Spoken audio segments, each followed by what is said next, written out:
in foster care or living with family because of Ohio's opioid epidemic. Even for non-users, the drug's all they can think about. News 5's Frank Wiley spoke to a woman who says she'll wrestle with addiction the rest of her life. The woman we're talking about uses sales from a thrift store to rescue addicts.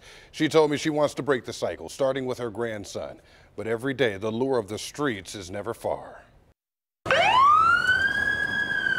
Destruction lingers on Akron streets. Father, we just ask you. Bowed heads and folded hands petition to rip users from needles, but addiction digs to the grave. And I not only mourn for my daughter, but I mourn for my grandson. A kindergartner. That woman up there, Sheena Moore, was his mom. She was only 31. I question, can this war ever be won? Legions of invalids patrol outside, looking to quench cravings. Founder and executive director of Akron Say No to Dope. All right. Yeah, if you need help, bro, look at me. I can see your eyes. Passers-by say they found that guy stretched out on the sidewalk.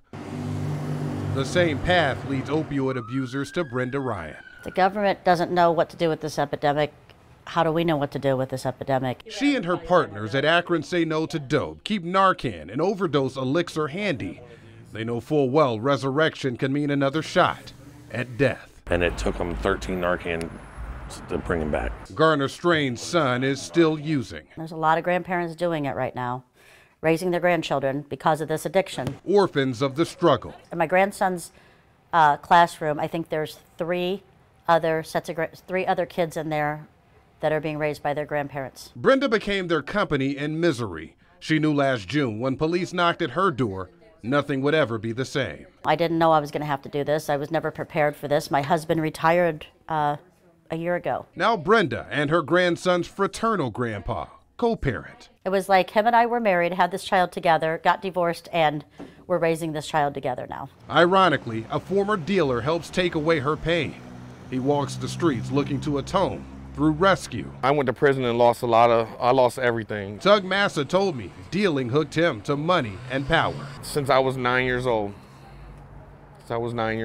All of it, something they've seen before. Where was the government in an uproar and the community in an uproar and the news media and everything when the crack epidemic happened? Sheena died of a fentanyl overdose. Her dealer, Derek Sales, following his fate. I want to send a sincere apology to the loved ones, family, friends of Sheena. Guilty, involuntary manslaughter, 8 years of lockup. Folks in the area tell me that corner store is a popular spot. They don't even sell gas, but the same faces show up until one day they disappear. Akron Say No to Dope has already placed hundreds of people in recovery, and because of the number of children in foster care that continues to climb, more foster parents are desperately needed. To volunteer, we have information on news5cleveland.com. Rob?